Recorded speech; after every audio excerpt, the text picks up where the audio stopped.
Hello, and welcome back to another episode of Give It a Year, my podcast diary. My name is Jenny Q, and I am an artist, an author, a support worker, a partner, a sister, a Canadian, a woman, and just a human being here on this planet. Today, as you can see by the title, is called Sucked Into Scrolling. Today is going to be a bit of a different flavor of an episode. And before I jump into it, I just wanted to be upfront. This is a reflection, open, raw sort of journey, treating this as an actual diary. I will be thinking out loud about an experience I've been having last night specifically and in the past little while. And if you go back through my other episodes, you can kind of feel that it's been bubbling under the surface for a while. And I figured today would be a good day just to tap it on the head and put it out there, and it might actually make me feel better. And selfishly, that's my goal today. I do have 4 podcast promises that I keep. And they're there for you, and they're there for me. They're in the description. Feel free to go read them. I am a little concerned that I may not be able to hold up one today, but I will get there. So, welcome. It is Tuesday, February 3rd, 2026. And I am going to slowly slip this music out. Down we go. There we go. Welcome to the meat and the core of today's episode. So, how did I come up with the topic of sucked into scrolling? Well, I got sucked into that title because it happens to me. And I know it happens to other people. You get on your phone, you see something, and then that something leads to another video, and leads to another link, and leads to another link, and it's usually on social media. It's usually on YouTube, or it's on Instagram, or TikTok, or whatever else, right? Even Facebook, right? You watch one thing, I'm going to digress a little. Not always now, it's not consistent. I currently have been thinking about the fact that Facebook is supposed to be a social platform where you get to meet people, but you realize how many algorithms control and decide who sees your information despite the fact that you've put people on your friends list. I put up stuff and I talk to friends and they're like, oh, I didn't see that post. Oh, I didn't see that post. And then you wonder why what you're putting out isn't being seen. And then me personally, I'm going to just go from my stop. Okay.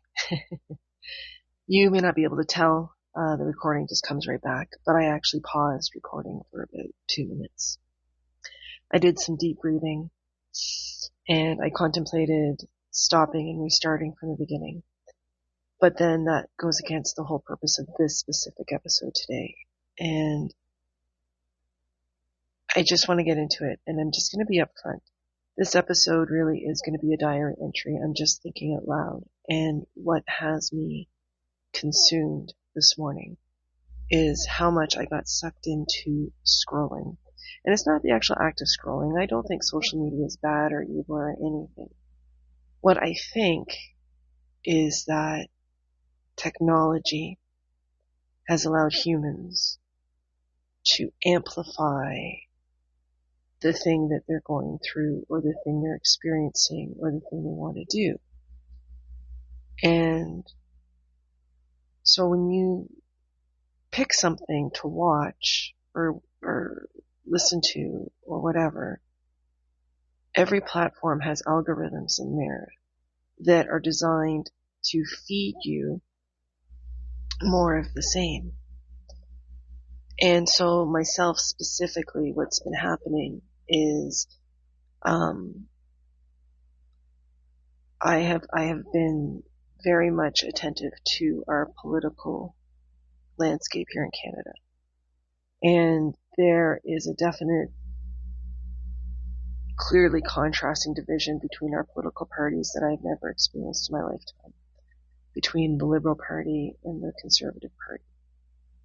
I am a little worried and scared because of all the information I'm reading about the Liberal Party. And so I tend to support the conservative side. But then the people who are on the conservative side are easily being attacked and smeared and this, that, and the other. And without getting into it, and I'm not saying I'm right or wrong, I'm just explaining what's happening in my brain.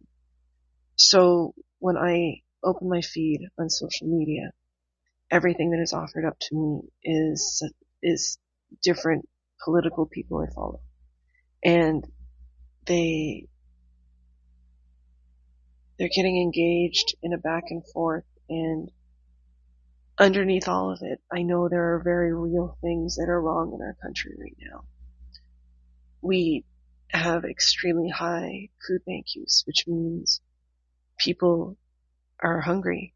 And, I'm hearing reports about people who are hungry and homeless, and homes that are invaded, and people that are getting attacked, and protests in the streets, and oh my gosh, and then it leaks into American politics, and then my brain just spins and spins, and I want to help because that's the nature of who I am.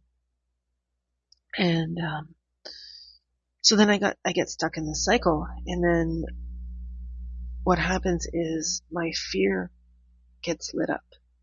And so when I scroll, I'm like, okay, in my head, I'm like, okay, I gotta put this down. I gotta turn my phone off. I gotta go do something else.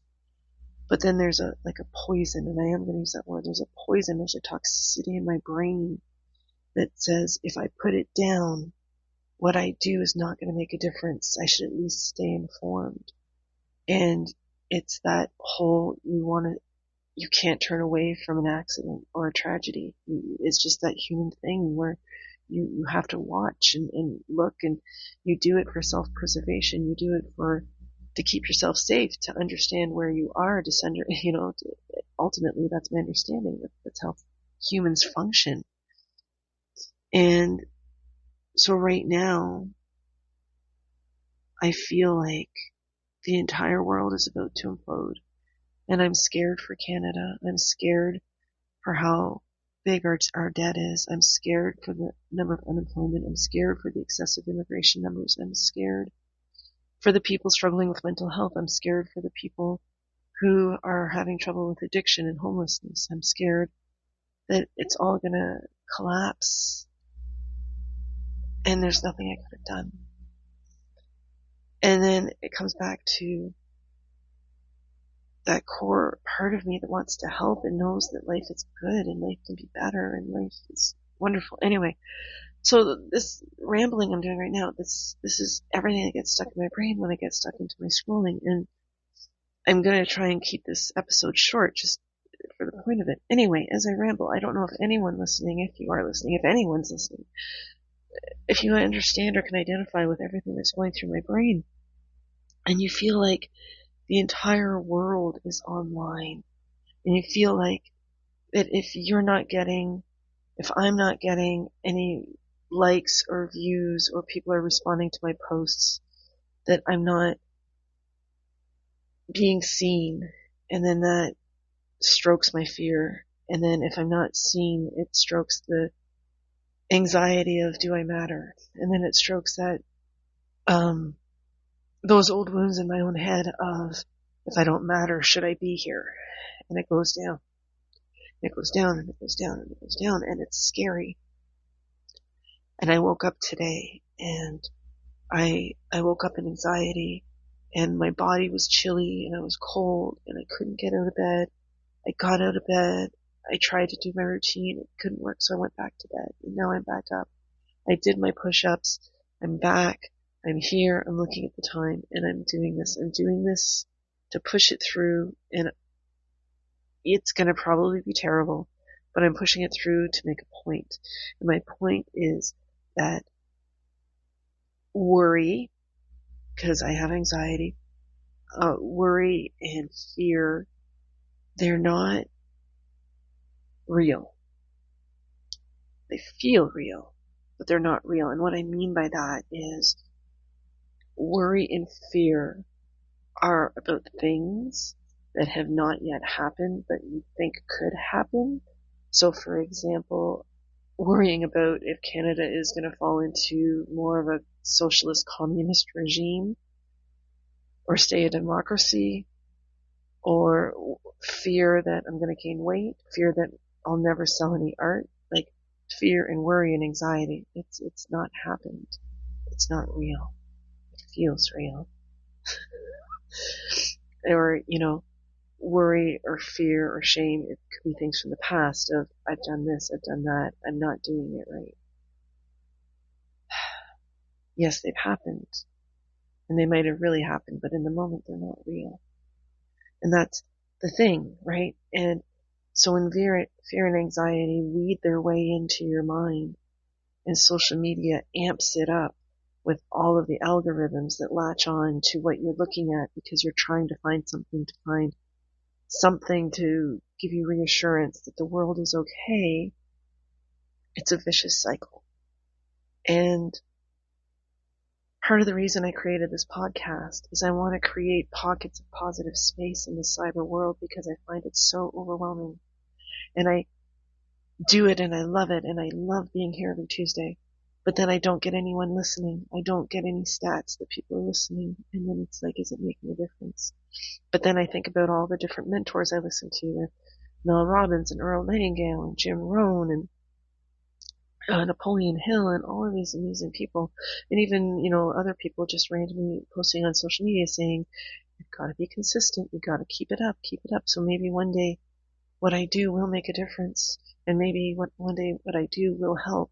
And so it's a vicious cycle. I want to help now. I want to feel good now. And so one of my podcast promises I make is that I'm always going to show the silver lining, and I'm going to do this and I'm going to do that. And so my silver lining for today, because I want to kind of wrap this up, is that, and I'm just thinking out loud, this diary is more for me today than for you, but if you're getting anything out of it, thank God. Silver lining is, as full and overwhelming as scrolling can feel, and actually is it is not the entire world. I know my sister, and I have friends and coworkers who are not online. I am online way more than they are. And you know what? They still have problems and troubles, but you know what I notice? They're able to navigate theirs and deal with theirs because their troubles are organically what they are, and they're tangible and they're manageable. More manageable. Sometimes they're not manageable. Sometimes life is awful. But when you get the amplification of social media, it's feeding you the crap. It's hard because you get sucked into it because the people who create it know how to psychologically get you in. They know how to pull those fear strings and they know how to keep you there. And that's what happens. Okay, so the silver lining, which you may or may not like, is that we do it to ourselves. I am doing it to myself. I truly am doing it to myself. I feed the algorithm by watching what I want to watch. It is as simple as making a shift in decision. When I decide to watch more of Earl Nightingale, and I try to watch more of Jim Rohn, and I listen to things that are positive, and I look up, positive things and positive psychology and all those wonderful things, those get fed into my algorithm and those get fed back. But the things that were taking me down last night is because I was looking at them and I was thinking and scrolling about politics and worrying about our country. So, silver lining is twofold. One, I'm doing it myself, to myself. And I'm allowing my worry and my fear of what will happen to take front seat as opposed to my goals and my dreams and my aspirations being the driver. And the second fold of that twofold is that I can make that decision anytime. And I just have to remind myself, I have to breathe and pause and go, I am deciding. This is what I'm doing. So the hard part of the twofold is you do it to yourself. I do it to myself. And the second part is if I do it to myself, I have the power to change it. It's just hard. And that's okay. It's okay that it's hard. So that, I'm going to start wrapping up now. So that leads me to the question that I do every podcast. And this question is definitely more for me. And I actually did this morning. So I'm going to offer you the question, and then I'm going to share what I did and where I am now. So the question on days like this that I think everyone should ask themselves, and what you can ask yourself today is,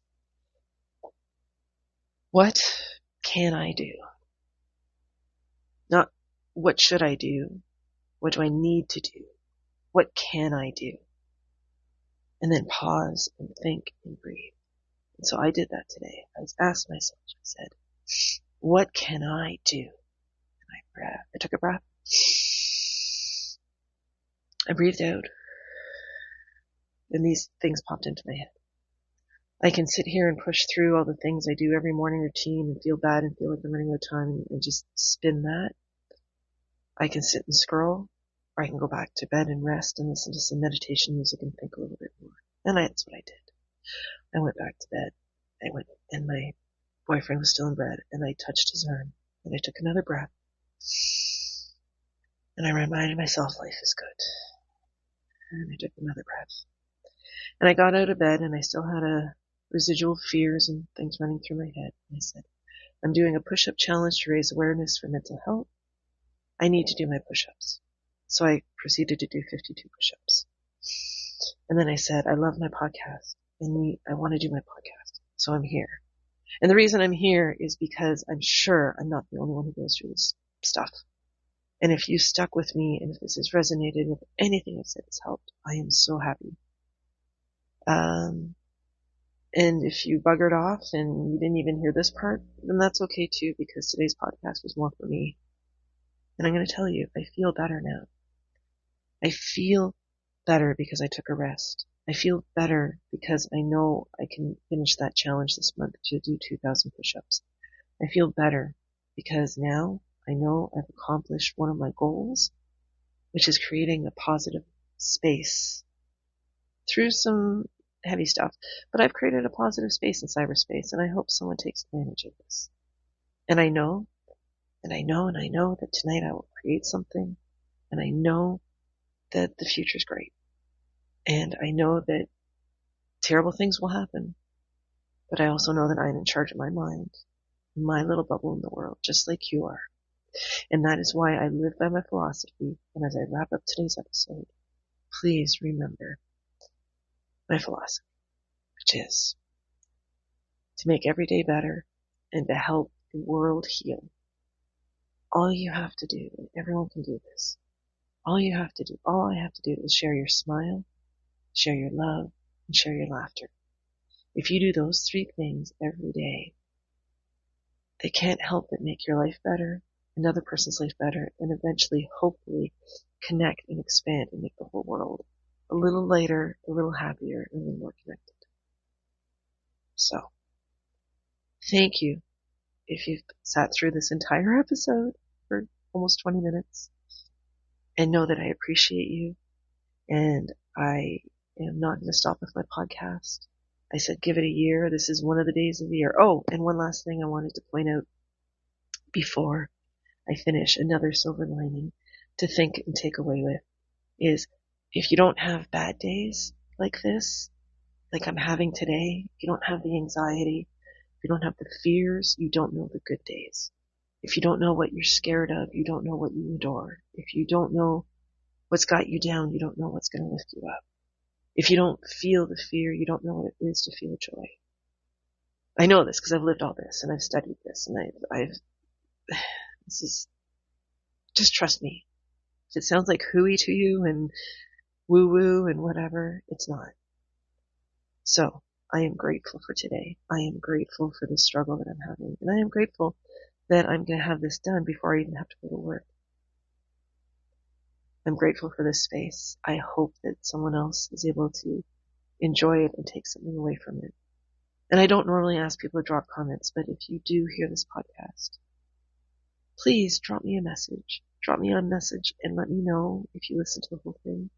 Well, if you're at this point, you probably have, because I'm asking you. Alright, I really do have to go. It is now 6:40 in the morning and I have to leave in about 20 minutes for work, so. Remember, here's the question. One more time, I'm going to summarize because I rambled today. Your question is, what can you do when you get stuck in scrolling or in your head?